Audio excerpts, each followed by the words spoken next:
بسم اللہ الرحمن الرحیم۔ محترم ناظرین، جب ہم سارا دن کام کر کے رات کو اپنے بستر پر لیٹتے ہیں تو فوراً نیند آ جاتی ہے، یا پھر لیٹ کر اپنے موبائل فونز میں سوشل میڈیا کا بے مقصد استعمال کرتے ہیں، جس سے ہماری نیند میں خلل پیدا ہوتا ہے اور ہم وہ رات بے چینی میں گزارتے ہیں۔ ہم مسلمانوں کے لیے ضروری ہے کہ سوتے وقت اللہ کا نام پڑھ کر سوئیں، اور جب ہم قرآن پاک کی سب سے طاقتور آیت یعنی کہ آیت الکرسی پڑھ کر سوتے ہیں تو اللہ ہماری حفاظت کے لیے ایک فرشتہ بھیجتا ہے جو برے خوابوں اور تمام برائیوں سے پوری رات ہماری حفاظت کرتا ہے، اور ہم پوری رات اللہ کی حفاظت میں سکون کی نیند سوتے ہیں۔ قرآن پاک کا ہر ایک لفظ ایک معجزہ اور تمام انسانیت کے لیے ہدایت کا راستہ ہے، لیکن قرآن میں کچھ آیات ایسی بھی ہیں جو اپنے اندر موجود خصوصیات کی وجہ سے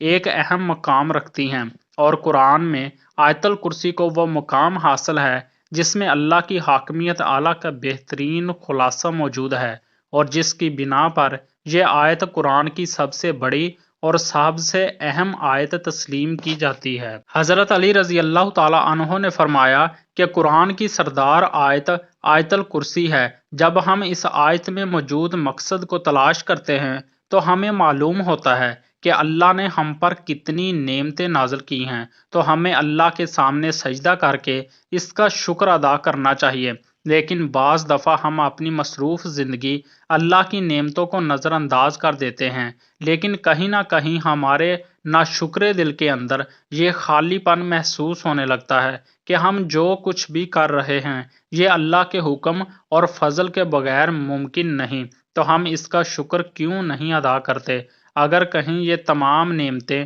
اللہ ہم سے واپس لے لے تو تب ہمارا کیا حال ہوگا؟ یہ سوال جب کسی کے ذہن میں آتا ہے تو وہ اللہ کی ان تمام نعمتوں کا شکر گزار بن جاتا ہے۔ جب ہم آیت الکرسی پڑھتے ہیں تو ہم اللہ کی عظمت کو تسلیم کرتے ہیں، اور جب ہم آخر میں یہ پڑھتے ہیں اور وہی ہے سب سے بلند عظمت والا، تو ہم اس کی عظیم طاقت کا شکر ادا کرتے ہیں، اور جب ہم ہر نماز کے آخر میں آیت الکرسی پڑھتے ہیں تو اللہ ہمارے دلوں کو اپنی نعمتوں اور شکر سے بھر دیتا ہے۔ حدیث پاک میں آیت الکرسی کو قرآن کی سب سے افضل آیت قرار دیا گیا ہے۔ بچپن سے لے کر اب تک دن میں کئی مرتبہ ہم اسے پڑھتے ہیں، گھر سے نکلتے وقت، گھر میں داخل ہوتے وقت، سفر میں، کسی بھی مشکل یا مصیبت میں ہیں، لیکن اکثر اوقات اس کے معنی سے ناواقف ہوتے ہیں۔ حدیث پاک کے مطابق ہر فرض نماز کے بعد اسے پڑھنے سے جنت میں داخلے کی ضمانت ہے۔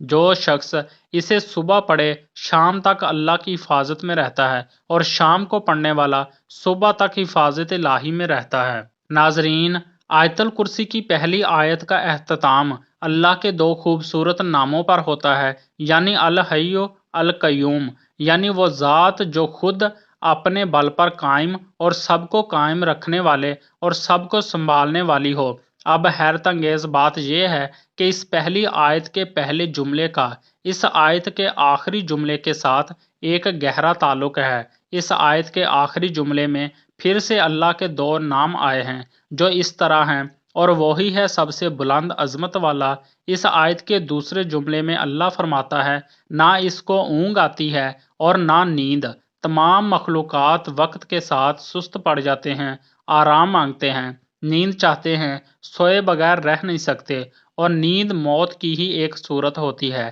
اس لیے اس آیت کے اس حصے میں ذکر ہے کہ وہ صادق زمان و مکان کا، حاکم طاقت کا، سرچشمہ ہر لحاظ سے مکمل اور چوکس اپنی مخلوقات کے ہر ذرے سے باخبر ہے۔ اب اس آیت کے 8ویں جملے میں دیکھیں کہ اللہ کیا فرما رہا ہے، اور اسے زمین و آسمان کی حفاظت تھکاتی نہیں۔ اس آیت کا دوسرا جملہ اصل میں اس کے 8ویں جملے کے ساتھ کنیکٹڈ ہے، جس میں اللہ یہی فرماتا ہے کہ نیند اور آرام اس کی پیدا کردہ مخلوق کے لیے ہے، اور اللہ نہ سوتا ہے اور نہ اسے اونگ آتی ہے۔ اب تیسرے جملے میں ذکر ہے، جو آسمانوں میں ہے اور جو کچھ زمینوں میں ہے، سب کچھ اسی کا ہے۔ اس بات کو سمجھنے سے پہلے ہمیں دو ناموں کو سمجھنا ہوگا، ایک ہے مالک اور دوسرا ہے ملک۔ مالک کا مطلب ہے آنر، اور ملک بادشاہ کو کہتے ہیں۔ اب ان دونوں میں بہت زیادہ فرق ہے۔